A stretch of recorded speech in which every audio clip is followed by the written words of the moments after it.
quiet corner of our galaxy, just 50 light-years away, there's a star that stopped burning. But it didn't vanish. It didn't explode. It did something almost no one expected. It crystallized.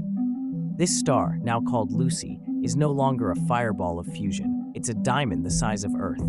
Not a metaphor, not science fiction. A literal planetary-scale crystal drifting through space. And here's the twist. One day, our sun will become the same. Not every star ends in a bang. Massive stars go out with supernova. Some collapse into black holes. But smaller stars, like our sun, take a quieter path. First, they swell into red giants, swallowing nearby planets in the process. Then they shed their outer layers, leaving behind a dense, glowing core, a white dwarf. No more fusion, no more fuel, just a smoldering ember, the size of Earth, and hundreds of thousands of times denser. But that's just the beginning. White dwarfs are made of carbon and oxygen. As they cool over billions, even trillions of years, they begin to solidify, not into ice, but into crystal. Because under that kind of pressure, carbon doesn't crumble, it becomes diamond. And as the star freezes from the inside out, it becomes something no one ever imagined, a crystallized corpse of a star. In 2004, astronomers spotted something strange, a white dwarf named BPM 37093. It was cooler, denser, quieter, and deep in its heart, something was changing. Its core had started to crystallize. They named it Lucy, after Lucy in the sky with diamonds.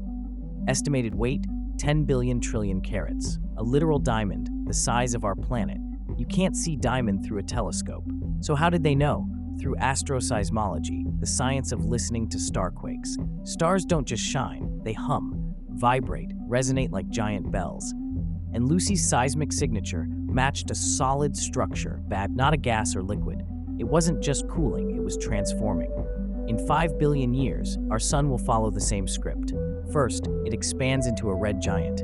Then it collapses into a white dwarf, and slowly, silently, it will cool, shrink, crystallize, until our sun becomes a frozen gem. A diamond drifting alone in space, no light, no heat, just memory, just pressure, preserved forever. But what happens after that? What role do diamond stars play in the future universe? Imagine a far future civilization, stumbling on these jewels in the void. To them, our dead stars might be resources, time capsules, even objects of worship. They might mine them, study them, map their pulses like music from the past. Because these aren't just rocks, they're monuments, echoes of light that once gave life. And in the deep future, the galaxy may shine not with stars, but with crystals. The universe doesn't just destroy, sometimes it preserves. Not with warmth, but with cold.